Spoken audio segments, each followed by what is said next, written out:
Coach Paul Tidwell, inside linebackers. Just talk about the group of guys you have this year. Well, talk about the whole group is pretty exciting for me. They're a great group of young men to work with. They're very coachable, good athleticism, and I'm just really excited to be a part of them. They're sharp, they're leaders, and I think they're really adding a lot to our team as a whole, not just to the defense, but the team as a whole as leaders, especially the juniors that are coming back, that have playing time, that are know what the system's like and the program. They're doing a great job with the young kids, so it's just a great group of young men to work with. Second year you've been able to work with Uona Kaveinga. How excited are you to finally get him on the field this year? Yeah, it's been a long time, and he's been patient, and he's done an outstanding job in his preparation. He's had to come in and sit out a year, and more than a year really, and he's just done a fantastic job. I mean, he hasn't even played a down for us in a game, but already has the respect of the team, and he's a great leader, and he's a smart football player. He knows the game, and he's been coached well the 2 years he was at USC, and so he came in with great knowledge, and he's going to be a great asset to our team. Plus, he's very athletic. Yeah. Brandon Ogletree got hampered with that groin injury, so talk about the depth that you have where you can put in a guy like Austin Jorgensen. Yeah, Austin is very versatile. He can play both positions. He knows the mic and the buck, and Austin's greatest asset is his smarts. He's very intelligent and recognizes things fast. So he's a guy that we can swing both buck and mic. And when Brandon comes back and Spencer Hadley comes back, we've got some good linebackers there. So we're excited about all of them.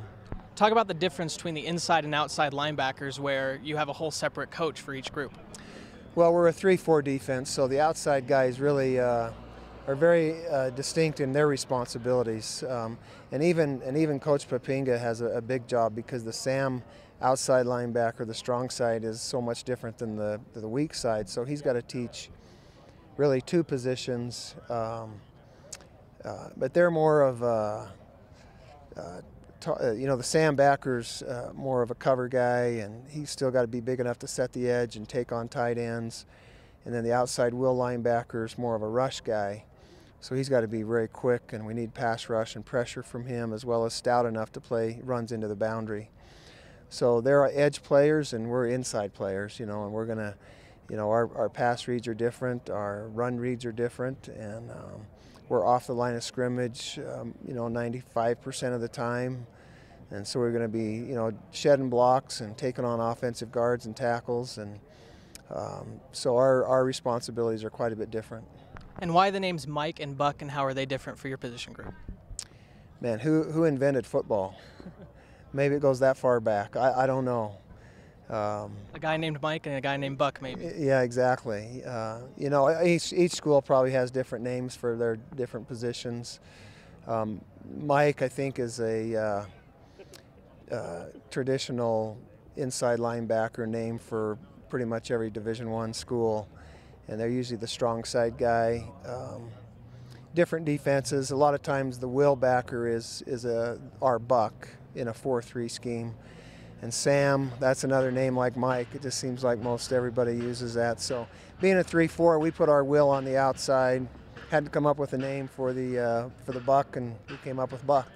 So how is he different then from the Mike backer? What do they do differently in your 3-4 defense? Not a whole lot. Their run reads and run keys are similar. The Mike backer usually is a little more stout, a little heavier. To take on runs to the play side. The offenses are usually right-handed, so they run to their right a lot. So he's a little more stout, maybe a more run defender. The buck is our buck is into the boundary, so if he gets a play away from him, he's got to cover 3/4 of the field, whereas the Mike may only have to cover half the field. So he's usually a little bit lighter in the britches and a little faster, can run a little better.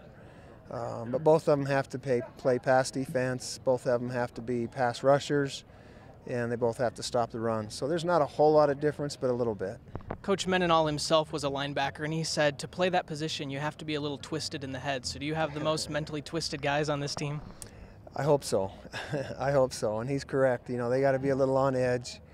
They've got to be a little bit crazy. They've got to be physical. They've got to be emotional. They really have to be the leaders of the defense. And to do that, they've got to play with emotion and they've got to play physical and kind of set the tone. Okay, thanks, Coach. Appreciate it.